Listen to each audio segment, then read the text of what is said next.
Hi there, my name is Dr. AJ Kumar, PhD. This is going to be a short video. Um, I'm starting this playlist. Basically, I wrote this software called WFC, and if you want to try it out, all you have to do is open a terminal anywhere. And if you're on Windows, I have no idea how to run telnet on Windows, but run telnet. Orangepill.healthcare, that's my website. 2363. Now my software is called WFC. It stands for the WF compiler, and we're going to get into all of that. But if you want to just play around with it, 2363. So W is the 23rd letter of the alphabet, F is the 6th letter of the alphabet, and C is the 3rd letter. So that's how you remember the port name. And you'll get this nice help menu, and you can just try it. So what this is so WF algebra is basically a way to think about logic, a way to pin down. It's an improved version of Boolean algebra. So it was developed by this guy named Norman Wildberger in this playlist called Boole's Logic and Circuit Analysis. He calls it algebra of Boole, which is, he thinks of that as distinct from Boolean algebra. I don't care for that nomenclature, so I called it WF algebra, and then my program is the WF compiler. So let me just give you a brief demonstration. So if we run implies AB, what this spits out is what's called the WF poly number for implies. So there's two special values, 0, which is represented, hopefully you can see this. So 0 is the empty sum, let me zoom way in. 1 is the empty product. And it always reduces any expression to a sum of products form. And we're going to talk about in a future video how you get, this expression, where does this come from. But let's just test something. So we have implies AB, and let's try something obvious. So I have some water here. If I am thirsty, I will drink the water, and if I drink the water, I'm going to have to pee. So let's suppose that I am thirsty. Can we therefore conclude that in the future I am going to have to pee? Well, yes, because I will drink the water, and then therefore I will have to pee. So you can, what this means in our language is implies thirsty drink. So, So let's write implies thirsty drink.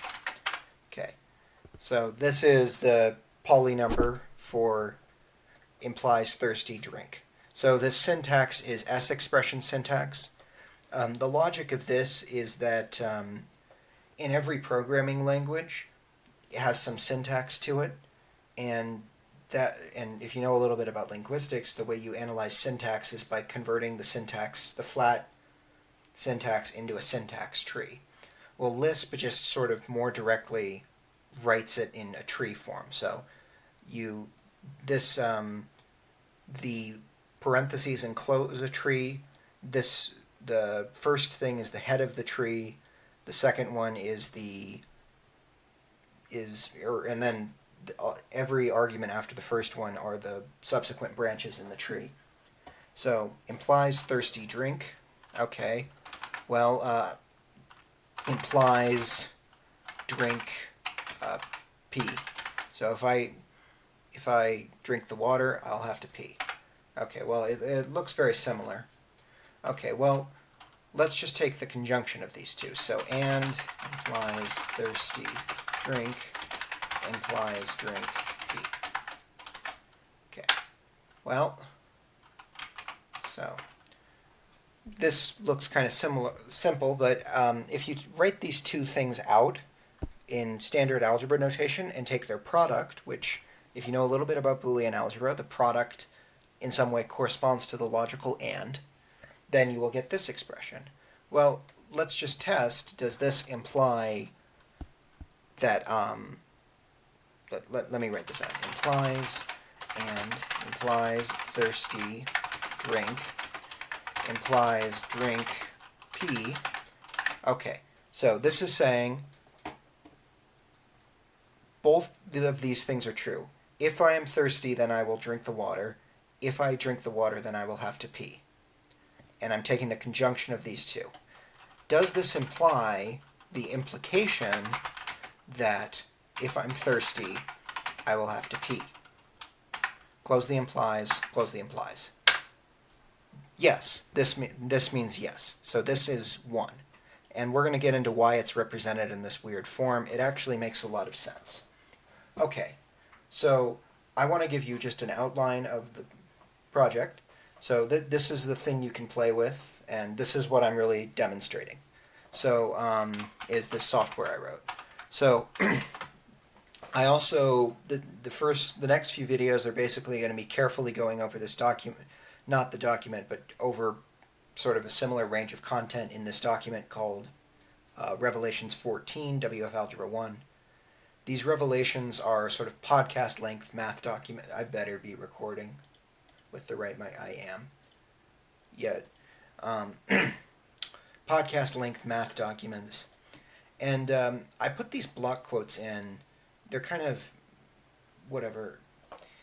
The point is they remind you of kind of the basic principles. And this one is the first block quote. So this is the original block quote I put in my QAnal project, and I did another video where I explained what QAnal is, I think. It's basically my mega project to try to reorganize mathematics by formulating everything in terms of integer arithmetic, and also simplifying the syntax. There's too much syntax in math. And it's really, well, this is actually a big problem in math, is that you see some notation that you've never seen before, and you don't even know what to Google because you don't know what anything is called. Right? If you've never seen integration before and you see that big swoopy S, what are you supposed to search for? Maybe you can search for big swoopy S, but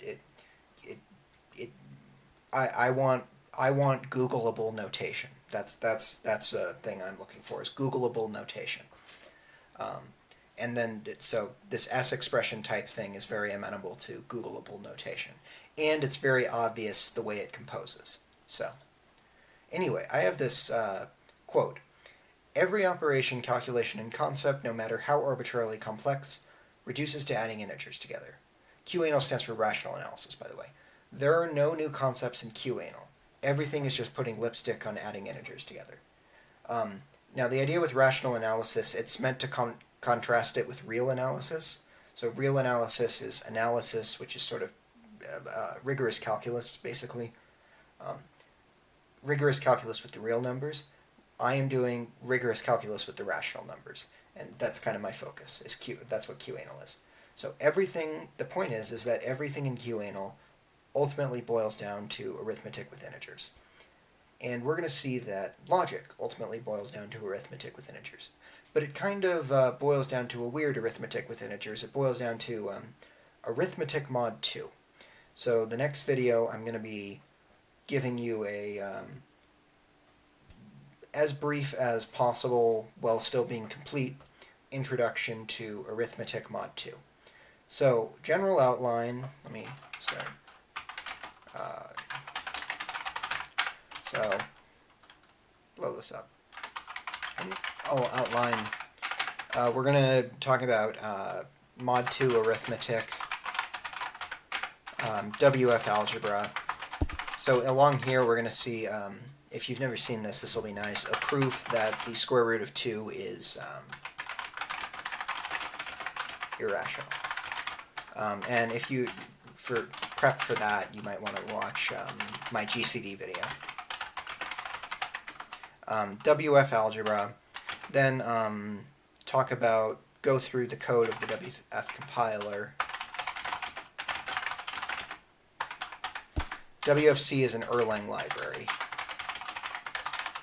And then go through the code of WFC net, which is the telnet front end, which I just displayed. This is that WFC net is the program that you're interacting with here.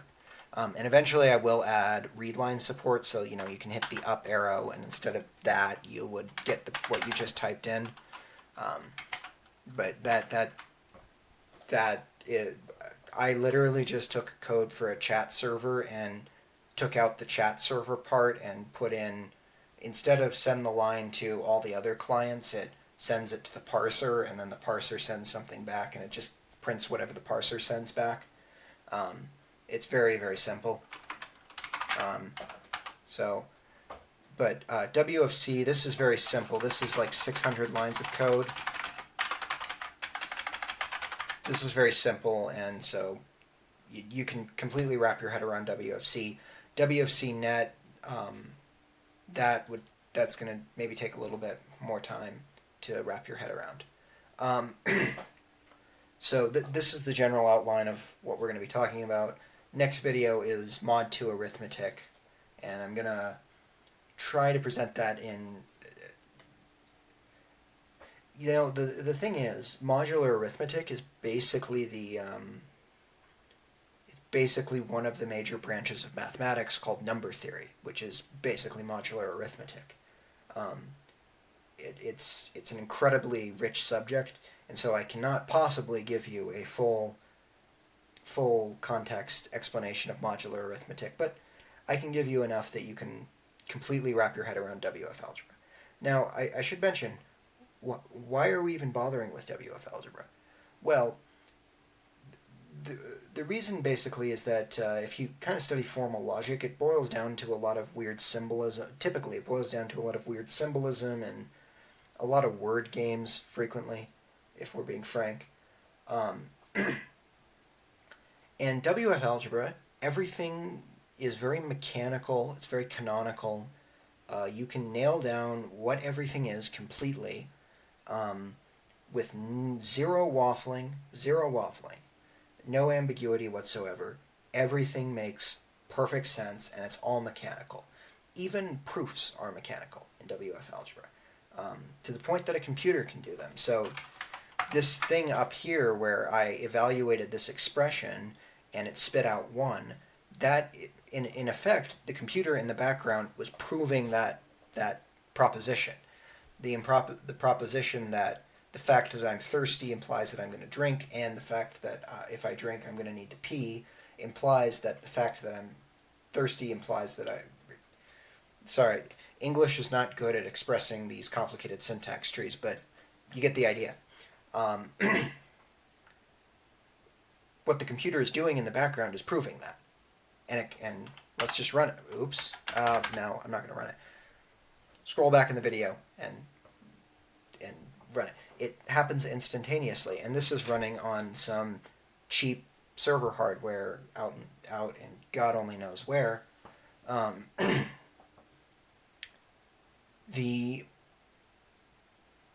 So this is what we're doing.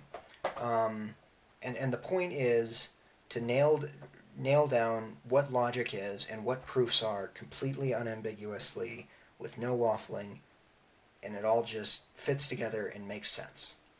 And so you can go watch Norman Wildberg. My presentation is going to be a little bit different than his. His is probably better, frankly. But I have a slightly different orientation than he does, but very, very, very similar. If you took Norman Wildberger and Nassim Taleb, you basically get my ideas about mathematics.